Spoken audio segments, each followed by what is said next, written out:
So, yun ang basic pointers guys nga kailangan nyo malaman pag once na naka-encounter kayo ng mga makina na mamatay, tapos especially yung nagdadala ng unit, yun talaga especially mga unit owner. Problema lang minsan pag mga driver na hindi ganong concerned, so doon nahihirapan. Okay, tsaka yung kanyang yan sa crankshaft sa bandang likuran ng bahagi ng unit. So check natin yung kanyang yung kanyang main journal, i-undergo natin ng polish. So makikita niyo may grasa yan, kaya para hindi kalawangin, at least safe talaga siya. Okay?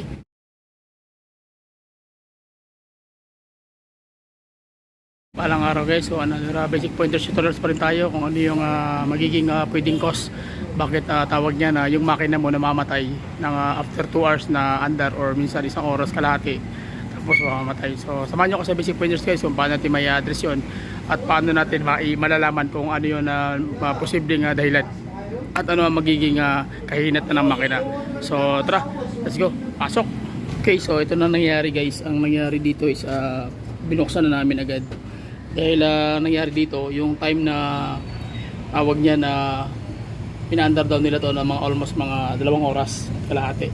So biglang namatay. Tapos pagkamatay, ginawa nila check nila yung temperature, okay naman, wala namang problema. Okay naman yung oil level, okay naman yung temperature, normal naman, hindi naman siya nag-high temp.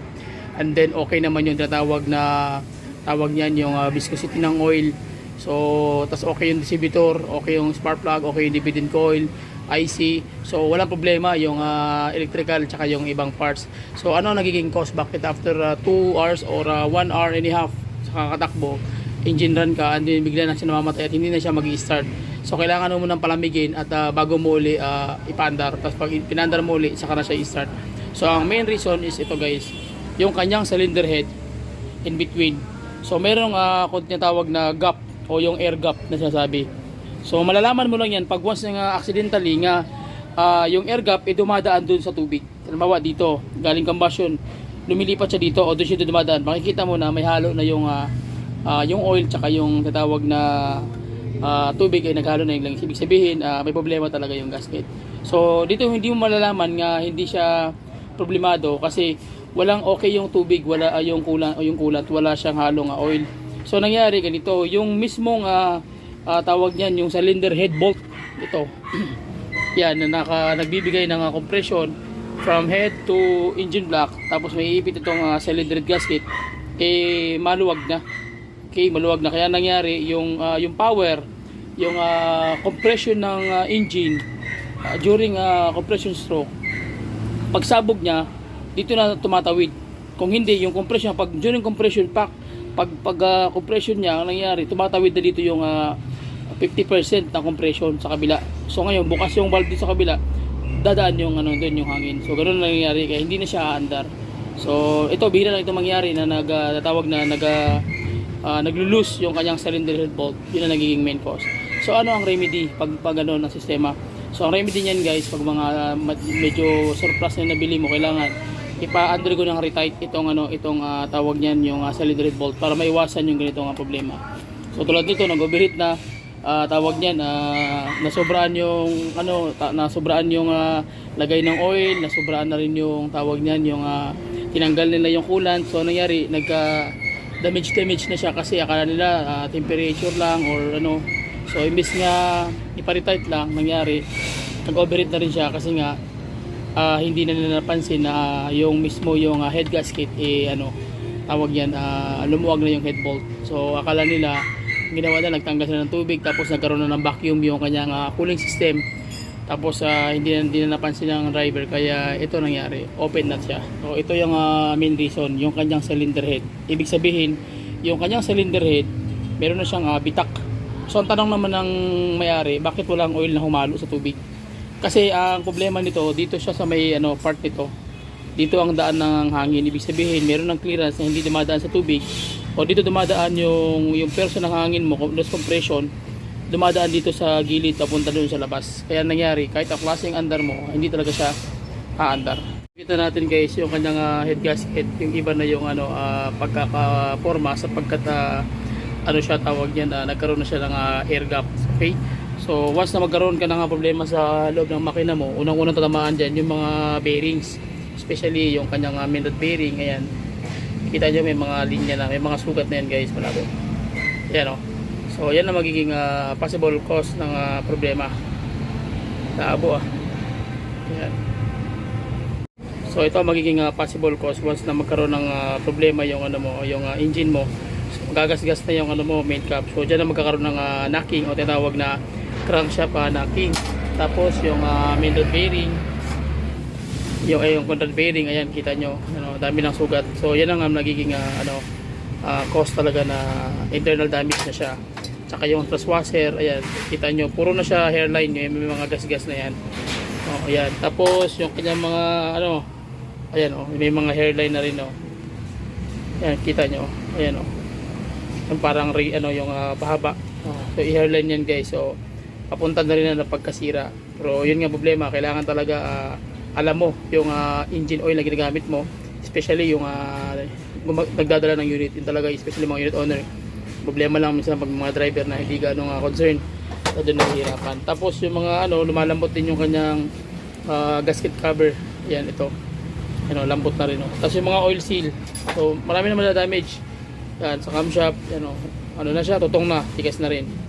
Okay, tsaka yung kanyang yan sa crankshaft sa bandang likuran ng bahagi ng unit. Okay, so yun ang ingatan nyo guys pag halimbawa may mga unit kayo na nabili. Pakiramdaman nyo muna, wag nyo muna agad na tanggalan ng tubig o kulan, kasi lalo kayo magkakaproblema pag once na nagkamali kayo ng sistema ng pag troubleshoot. Okay, so ang kailangan talaga niyan, pag ganyan na ang makina namamatay within 2 hours, maandar tapos biglang namamatay, tapos mamayang konti, pag malamig aandar naman, ibig sabihin either retight lang tayo or higpitan talaga, wala nang iba. Kasi okay naman yung temperature dito mataas so ang kailangan lang dyan is retight. Okay, so wag mo nang tanggalan ng coolant, ilisan, palitan pa, kasi pag once na ganun ginawa mo, mag-overheat na siya kasi nagwa-vacuum na yung cooling system. Okay, so yun ang problema. Tsaka tingnan nyo yung nyo guys, kita mo yung compression nya, yung sabog pantay, kasi walang dumi, walang dumi yung tatawag na top ng piece na yung barbula, walang dumi. Tsaka yung niya mismo rin, hindi pa ganong karumihan, malinis pa, pero matagal na siya. Surplus ito, old model na so ibig sabihin okay yung niya, yung dito yung kanya carbon, hindi pa siya pwede masasabi mo na marami pang carbon kasi malinis yung kanyang mga valves. Okay, so ang gagawin dito, dapat na retight na, hindi mo na ginawa ng na troubleshoot na medyo mali. Kaya yun, pag nangyari, overheat na talaga kasi nga mali naman yung troubleshoot mo. So ito na yung head guys, kita nyo naman, oil sludge na siya na madumi. So ganito na mangyayari pag once na na talaga siya, nagkaroon na problema. So marami na ang maapektuhan. Okay, hindi lang yung tubig, kundi mismo yung internal parts sa loob. Check natin yung niya, ayan di ba? So medyo malinis pa naman, sabi ko nga kanina, malinis talaga yung nito kasi hindi pa gano nagagamit o maganda yung head. So ito na yung head guys, kita nyo naman, oil sludge na siya na madumi. So ganito na mangyayari pag once na na talaga siya, nagkaroon na problema. So marami na ang maapektuhan. Okay, hindi lang yung tubig, kundi mismo yung internal parts sa loob. Check natin yung niya, ayan di ba? So medyo malinis pa naman, sabi ko nga kanina, malinis talaga yung nito kasi hindi pa gano nagagamit o maganda yung fuel na nilalagay kasi nga hindi gano makapal yung carbon build up. So ito, undergo na ito ng reface. Yan, i-reface na natin guys. Yan, nandito na sa sakyan. Yan, ipinasok ko na rito. Tsaka ito, i-repareface din natin yan. So yan ang gagawin nating remedy para maging pantay ulit yan. Tapos itong tatawag na kanyang yung kanyang main journal, i-undergo natin ng polish. So makikita nyo may grasa yan, okay, para hindi kalawangin, at least safe talaga siya. Okay, troubleshoot mo. So yun ang basic pointers guys nga kailangan nyo malaman pag once na naka-encounter kayo ng mga makina na mamatay tapos hindi na umaandar. Okay, big after 2 hours mamatay makina at hindi na umaandar. Ano ang dahilan?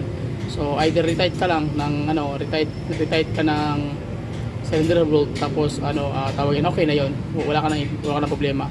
So pag namali yung mekaniko, so mau-open talaga siya. So magiging problema, palit ka na ng pyesa, so masakit sa ulo, malaki ng gastos. Okay? So yun yung mga basic pointers sa atin. Meron kayong konting idea, tips para maiwasan yung mga ganung bagay. Yan. So abangan yung vlog natin dito guys kung paano ko ito i-assemble. Okay, wala tayong pinipili ito kahit luma, high-end o walang o anumang klaseng unit. So mahalaga makuha nyo yung basic pointers kung paano kayo matututo kahit sabihin na nasa YouTube lang tayo mag-usap-usap. Okay? So kung may mga tanong kayo, comment na kayo sa aking comment section sa aking FB page, yung Carsling TV. Tapos magbo-voice message lang ako doon kung ano mga tanong nyo, mga code, kung ano mga electrical o electronics, yung mga problema. Tanong nyo lang guys, si Kevin natin ang masagot natin hanggat kaya natin kaalaman na bigay ng Panginoon sa atin. So yun lang, please share my video, subscribe to my YouTube channel, bye bye and God bless. See you. Okay. Alright.